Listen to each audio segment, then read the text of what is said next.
Hello, it's Deepa from the Beaumont Library with your recommended read.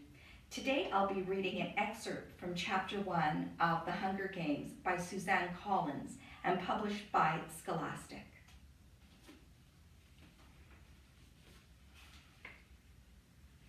At 1 o'clock we head for the square. Attendance is mandatory unless you are on death's door. This evening officials will come around and check to see if this is the case. If not, you'll be imprisoned. It's too bad really that they hold the reaping in the square, one of the few places in District 12 that can be pleasant. The square is surrounded by shops, and on public market days, especially if there's good weather, it's a holiday feel to it. But today, despite the bright banners hanging on the building, there's an air of grimness. The camera crews perched like buzzards on rooftops only add to the effect. People file in silently and sign in. The reaping is a good opportunity for the capital to keep tabs on the population as well. 12 through 18-year-olds are herded into roped areas marked off by ages, the oldest in the front, the youngest ones like prim toward the back. Family members line up around the perimeter, holding tightly to one another's hands. But there are others too, who have not one they love at stake, and who no longer care who slip among the crowd, taking bets on the two kids whose names will be drawn. Odds are given on their ages, whether they're seam or merchant, if they will break down and weep. Most refuse dealing with the racketeers, but carefully. These same people tend to be informers, and who hasn't broken the law? I could be shot on a daily basis for hunting, but the appetites of those in charge protect me. Not everyone can claim the same. Anyway, Gail and I agreed that if we have to choose between dying of hunger and a bullet in the head, the bullet would be much quicker. The space gets tighter, more claustrophobic as people arrive. The square is quite large, but not enough to hold District 12's population of about 8,000. Latecomers are directed to the adjacent streets where they can watch the events on screens as it's televised live by the state. I find myself standing in a clump of 16s from the scene. We all exchange terse nods, then focus our attention on the temporary stage that is set up before the Justice Building.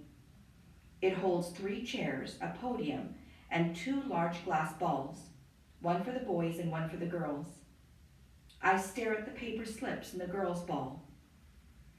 20 of them have Katniss Everdeen written on them in careful handwriting. 2 of the 3 chairs fill with Madge's father, Mayor Undersea, who's a tall, balding man, and Effie Trinket, District 12's escort, fresh from the capital, with her scary white grin, pinkish hair, and spring green suit. They murmur to each other and then look with concern at the empty seat. Just as the town clock strikes 2, the mayor steps up to the podium and begins to read. It's the same story every year.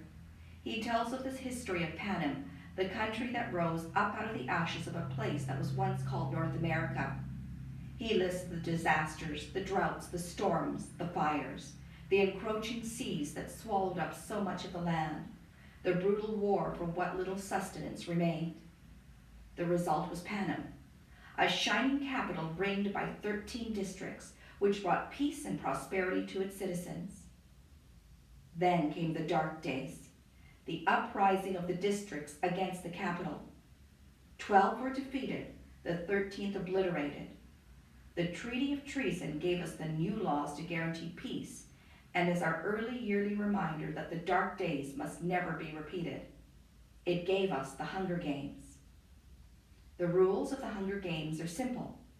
In punishment for the uprising, each of the 12 districts must provide 1 girl and 1 boy called tributes to participate.